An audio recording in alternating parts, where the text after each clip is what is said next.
For the first time in history, renewable energy just did something remarkable. It passed coal. And that's just the beginning of today's good news. Good morning. Welcome to Brightside Daily. I'm Rory, alongside Elizabeth. And today we've got 5 stories that remind us the world is making more progress than the headlines suggest. We'll cover the historic moment when clean energy overtook coal globally, plus a breakthrough in pancreatic cancer that targets what was called undruggable. We'll also look at 47 countries now free from malaria and how Finland is on track to eliminate homelessness entirely. Let's get into it. Here's a number that matters.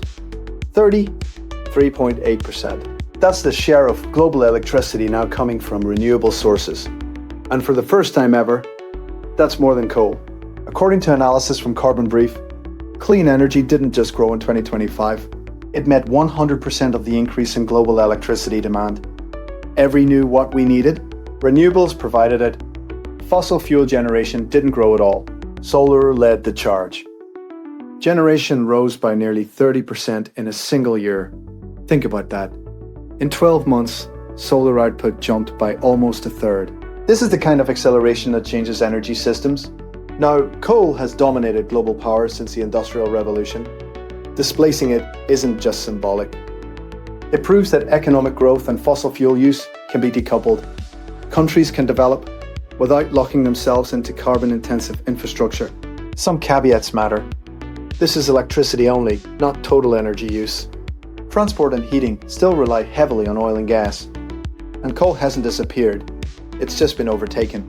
But the trajectory is clear. The Paris Agreement targets look more achievable today than they did even a year ago. The clean energy transition isn't coming. It's here. 30% growth in solar in 1 year. That stat keeps sticking with me. Right? And it's not subsidized niche projects anymore.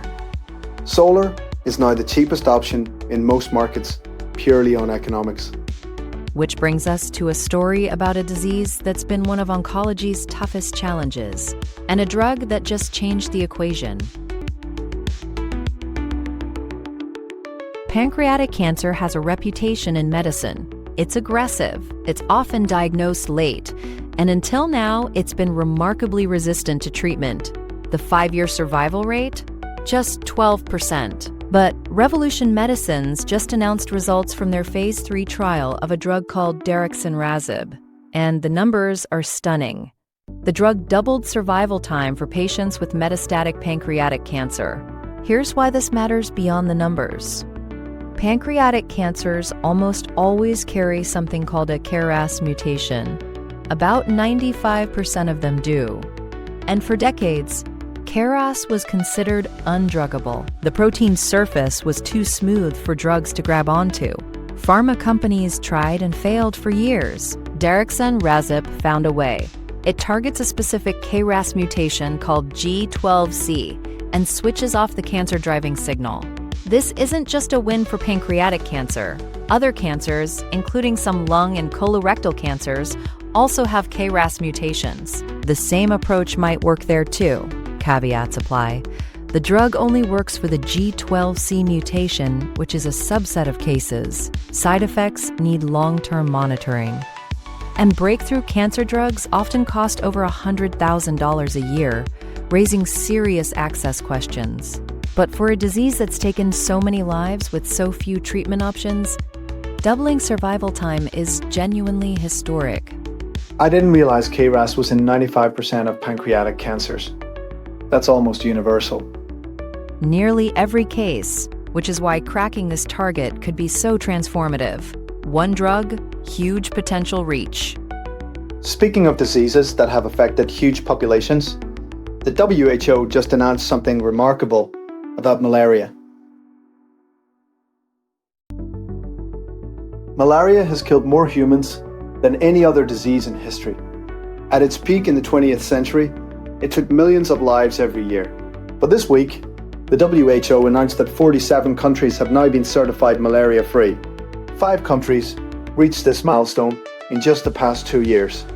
2 in 2024, 3 in 2025. The certification process is rigorous. Countries must demonstrate 3 consecutive years of zero indigenous transmission. Each one represents years of sustained effort. The progress extends beyond certified nations.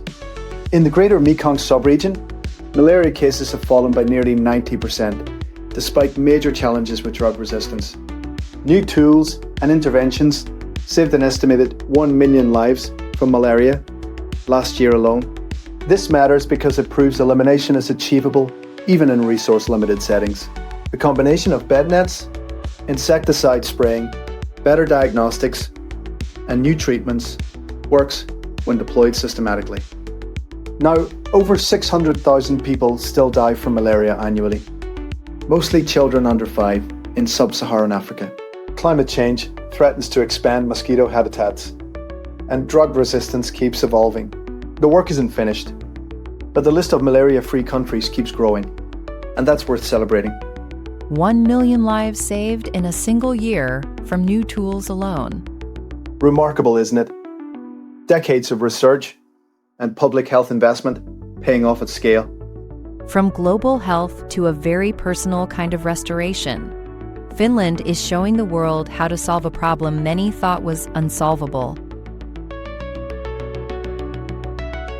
Finland introduced something called Housing First in 2008. The idea is simple but revolutionary. Give homeless people permanent housing first, then address other issues like addiction or mental health. Don't make them earn housing through sobriety or employment. Housing is the foundation. Everything else follows. The results? Long-term homelessness has dropped by more than 35%. And Finland now aims to eradicate it entirely by 2027. What's striking is that this approach costs less than traditional shelters. When you factor in reduced emergency services, policing, and healthcare, permanent housing is cheaper than managing homelessness. It turns out the compassionate approach is also the economically rational one. Finland's model treats housing as a human right, not a reward for good behavior. And it's working.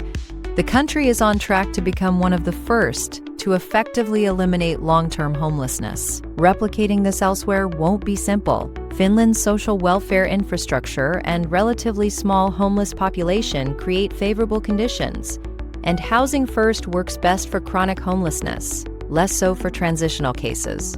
But the core lesson is powerful. Homelessness is a solvable policy problem, not an inevitable social ill. Housing is a human right. That's a framing that changes how you approach the problem entirely. Exactly. And the cost savings are the argument that wins over skeptics. Compassion plus economics is a powerful combination. Speaking of powerful combinations, we've got one more story about giving ecosystems a chance to recover. And the results are extraordinary.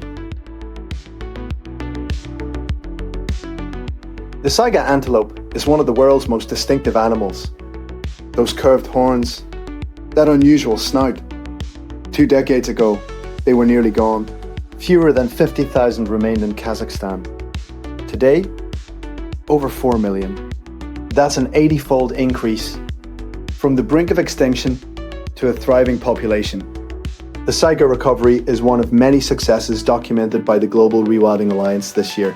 Across Europe, wolves, bison, and lynx are returning to landscapes where they had disappeared. In Ukraine, Lake Kartal is nearing full restoration after rewilding efforts. These aren't isolated experiments. They're proof that ecosystems can recover when given the chance. The rewilding approach works with natural processes rather than trying to micromanage. Control hunting, protect habitat, let nature do the rest.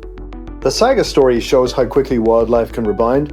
20 years, from 50,000 for 4 million. As one conservationist put it, ecosystems are more resilient than we thought. We just need to give them the space to prove it. Time for our rapid fire round. Here are this week's numbers that matter. 800 gigawatts. That's how much renewable capacity was added globally in 2025. A new record. Solar contributed 3/4 of that growth. 50 million kilograms. The ocean cleanup has now removed that much plastic from rivers and oceans. 25 million of it came just last year. 4 million. That's how many electric vehicles were sold worldwide in the first quarter of 2026. Norway and California have passed tipping points where EVs dominate new car sales. 100%. General Motors has become the first US automaker to match all its domestic electricity use with renewable sources. Over 100 facilities. And 84.6%. Brazil's electricity grid is now that renewable, proving that developing economies can grow with clean energy. That's your Brightside Daily for Wednesday. If any of these stories made you feel a bit more hopeful about the world, consider sharing this episode with someone who could use some good news today. And if you want the full stories with all the links and sources, head to thebrightside.news. Everything we cover is there in detail. Tomorrow, we're looking at new Alzheimer's treatments that are changing how we approach dementia, plus a first-of-its-kind immunotherapy for solid cancers. Until then, remember that progress often happens quietly, story by story, milestone by milestone. Keep looking for the bright side. We'll see you tomorrow.